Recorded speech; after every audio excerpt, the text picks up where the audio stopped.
are key members of the Unified Command and from the incident response.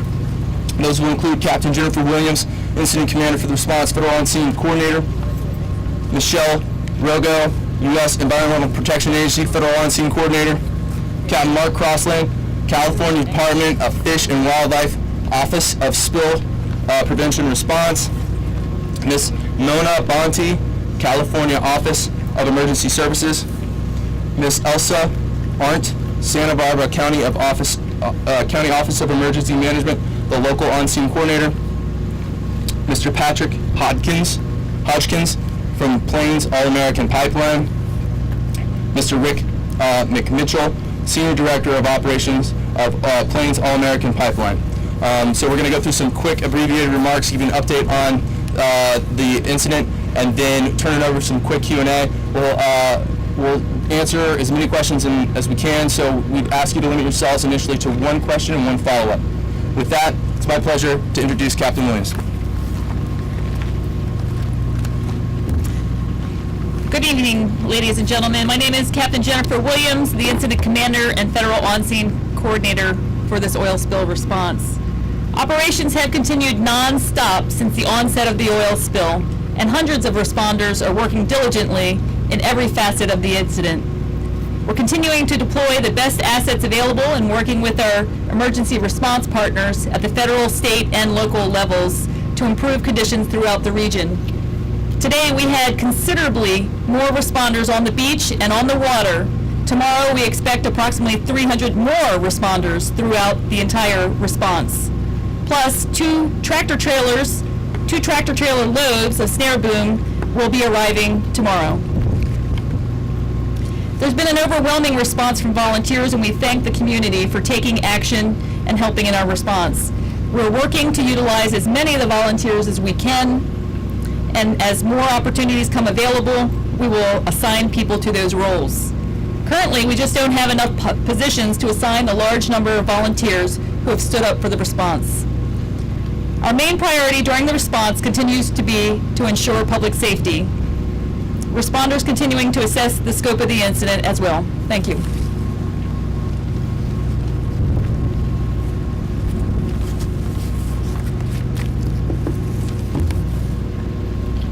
Hello, my name is Michelle Rogo, and I'm with the U.S. Environmental Protection Agency Emergency Response, serving as the Incident Commander in cooperation with Captain Williams.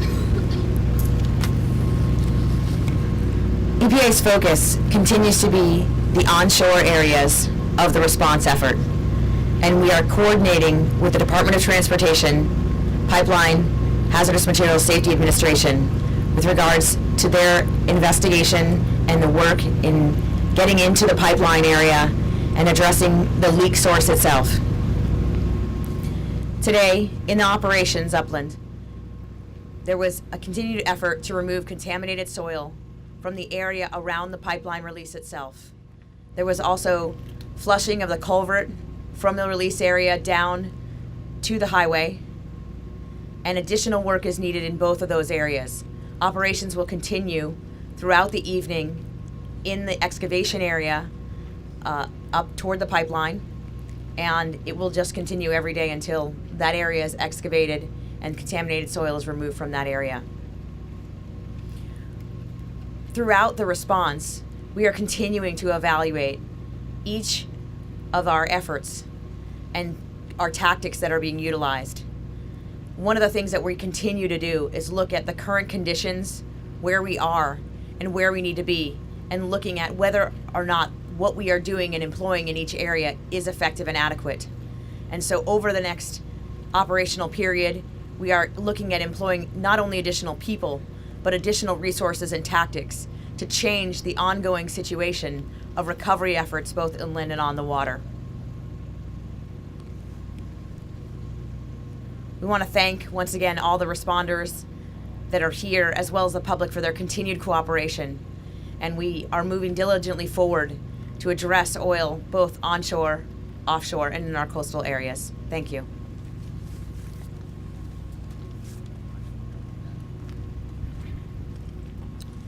Good evening, everyone. I'm Captain Mark Crossland with the Department of Fish and Wildlife, Office of Spill Prevention and Response. We remain committed to working with the Unified Command in what's been considered an effective and efficient response effort. The state continues to provide personnel and wildlife expertise to the cleanup effort. We want to thank the people of Santa Barbara for their support during the response and ask for their patience. We are using pre-trained volunteers from the Oiled Wildlife Care Network for wildlife capture, recovery, and rehabilitation. Earlier today, an oiled juvenile sea lion was recovered.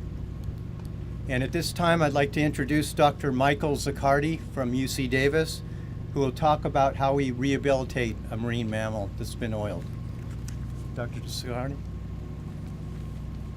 Thank you, Captain. As he said, my name is Mike Zaccardi. I'm from UC Davis School of Veterinary Medicine, but I am also the director of the Oiled Wildlife Care Network. As was said, the juvenile sea lion today was oiled and successfully collected by our expert field teams.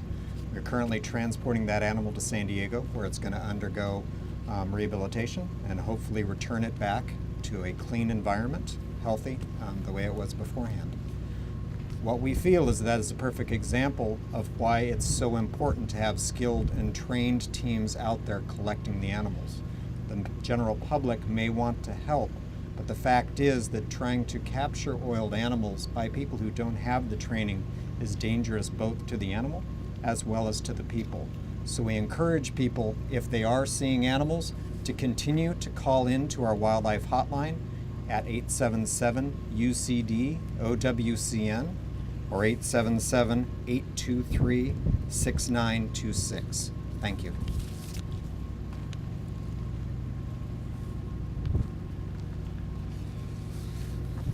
Presently, we have 6 oiled pelicans that were moved to our San Pedro facility for cleaning. And just a reminder that there'll be a media opportunity to tour the Wildlife Center Friday, and the contact information for that is Department of Fish and Wildlife at 916-214-3279. I'd like to add, we understand the need to volunteer as wildlife employees, but we are asking for the public to let our trained crews respond and address the oiled wildlife at this time. A 23-mile by 7-mile area offshore has been closed to fishing because of the oil, and the affected areas extend from Arroyo Hondo Creek to El Capitan Beach.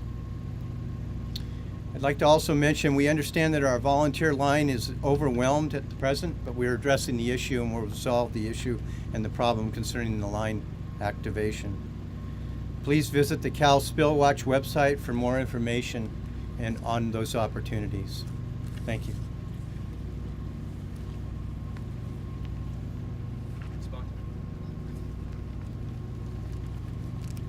Good evening. My name is Mona Bonte, and I am with the California Governor's Office of Emergency Services. I currently serve as the Southern Regional Administrator. We recognize that the events of this week have impacted countless people, local residents and business owners, vacationers who had planned to spend their Memorial Day weekend in the area, as well as first responders and other personnel who are working diligently to contain the oil, clean up our valuable beaches, and protect and care for wildlife in the area.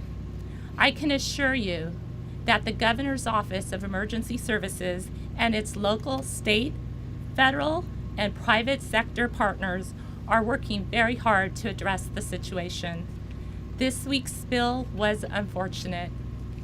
Hopefully, the environment will prove to be as resilient as Californians have proven to be in the past. Thank you.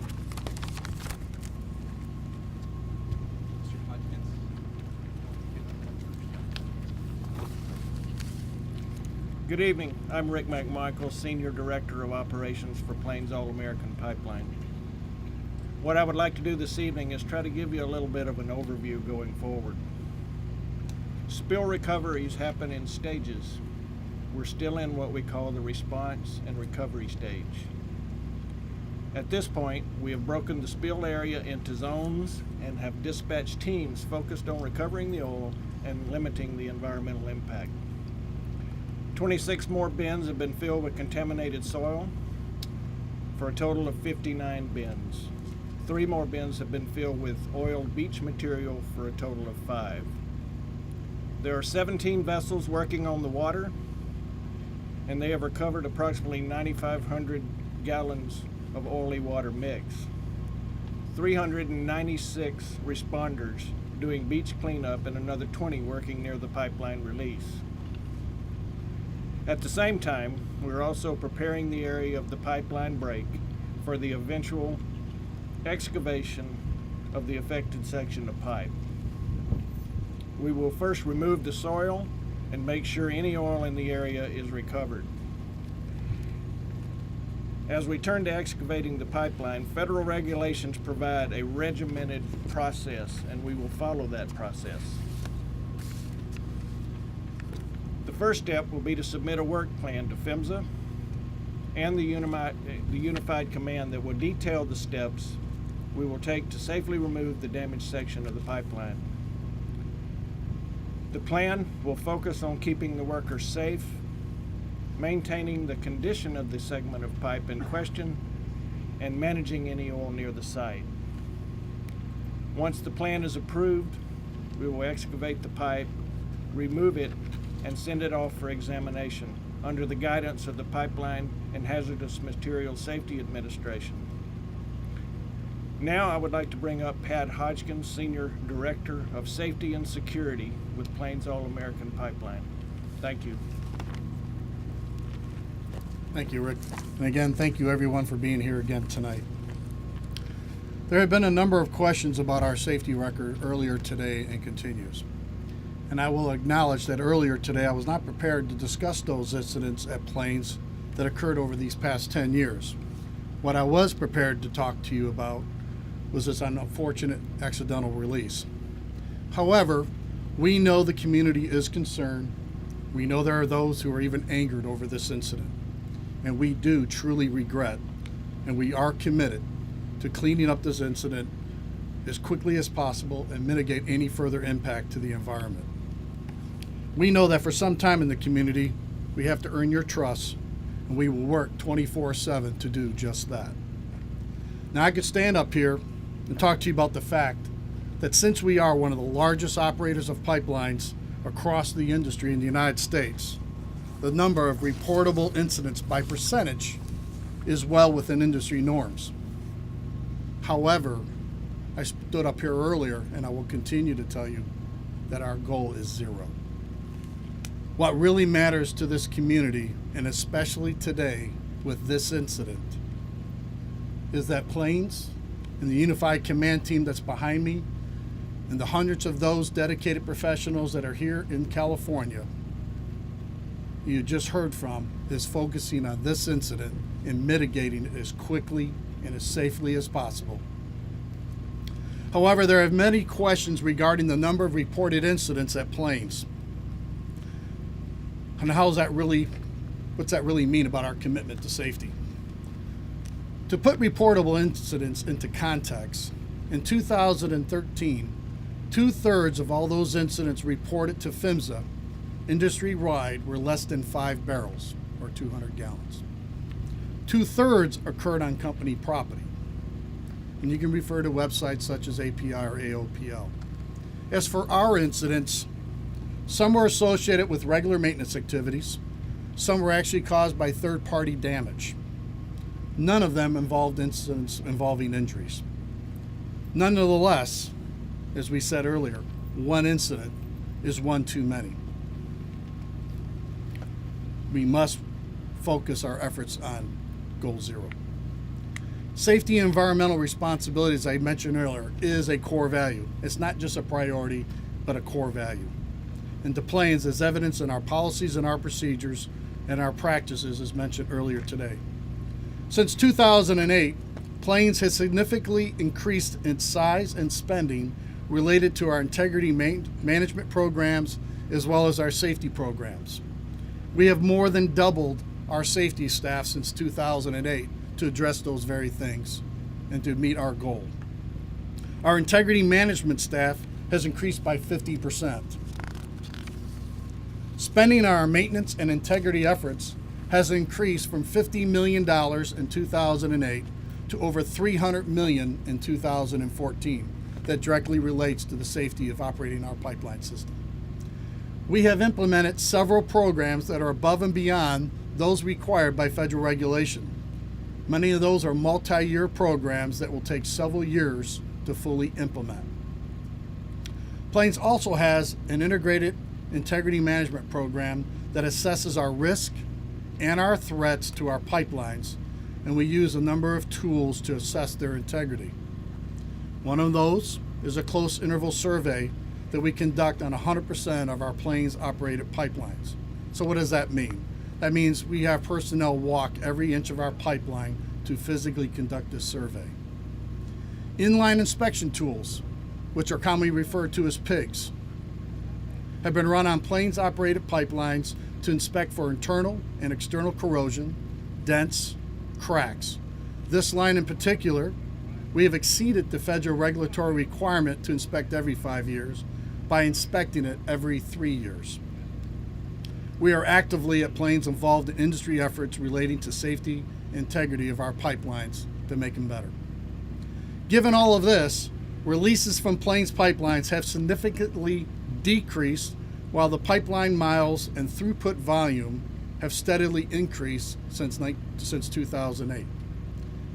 And again, I want to let everyone know we are part of this community. We do deeply regret this unfortunate accidental release that has happened. On behalf of our Plains family here in California, the 350 employees that live here, and more than 5,000 employees located across the United States, we will commit to doing everything in our power to making this right and returning things back to the way they were. Thank you. Thank you.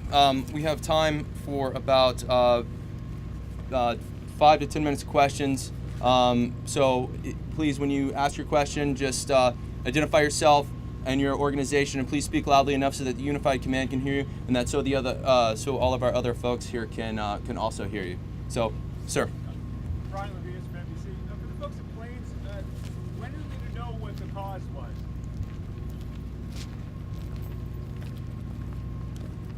To answer your question, when was the cause? When will we know what the cause was? We have to work with our federal regulatory agencies, PHMSA.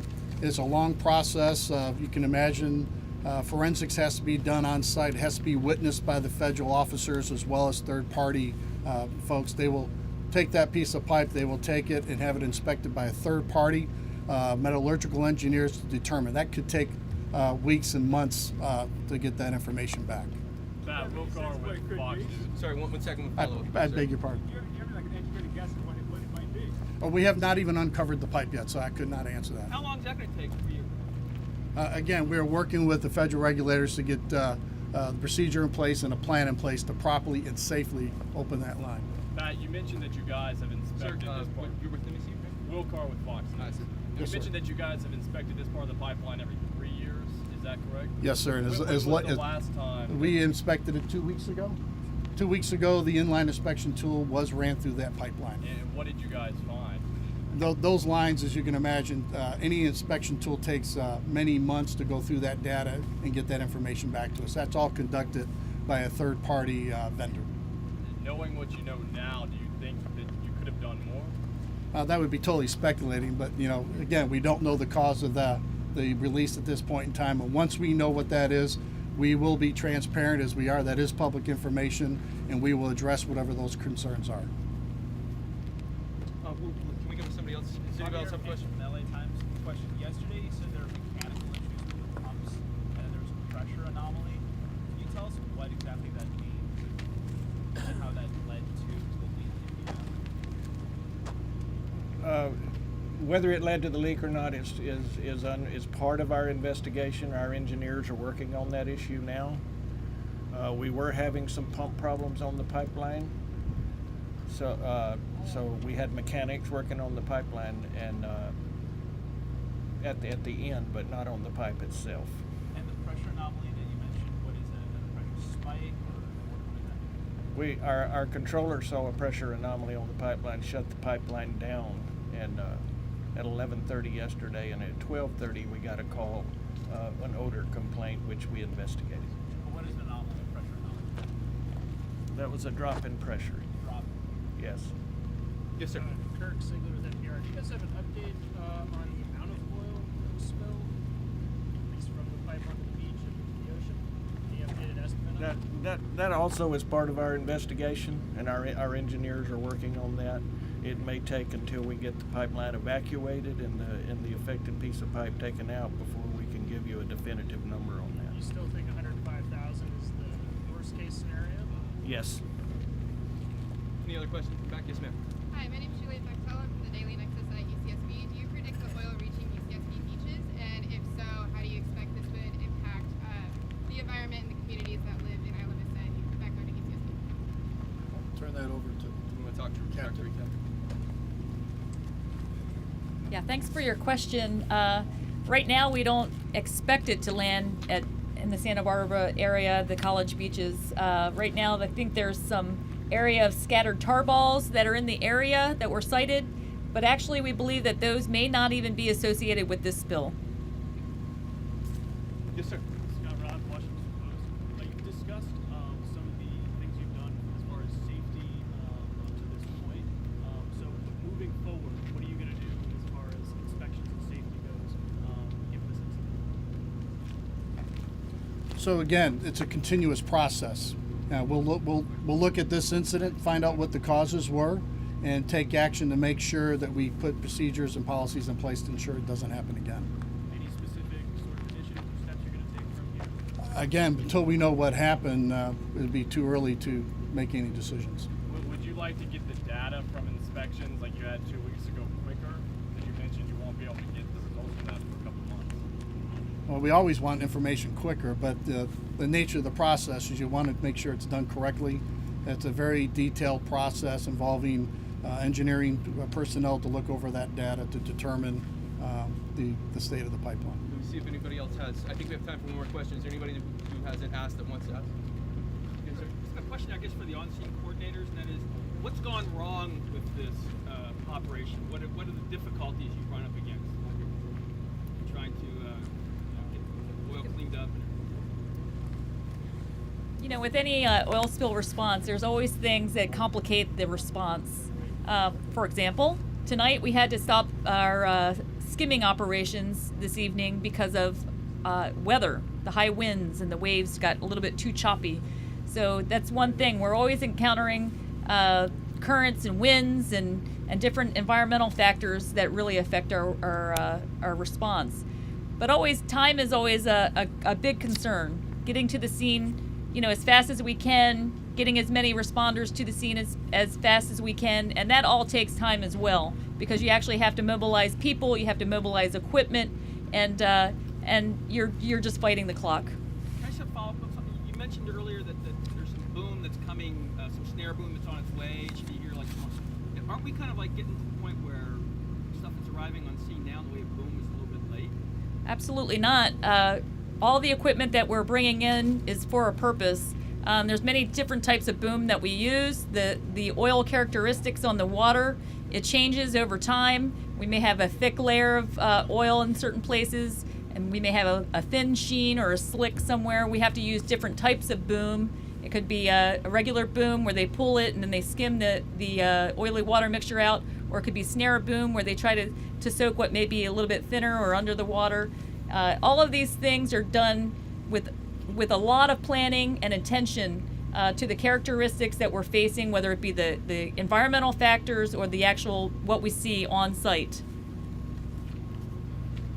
Ladies and gentlemen, that's all the time we have this evening. Thank you very much for coming out. If you have any follow-ups, I'm going to come right back to the podium, and I'll be able to field those and take those for you, okay? Thank you very much. Next briefing when?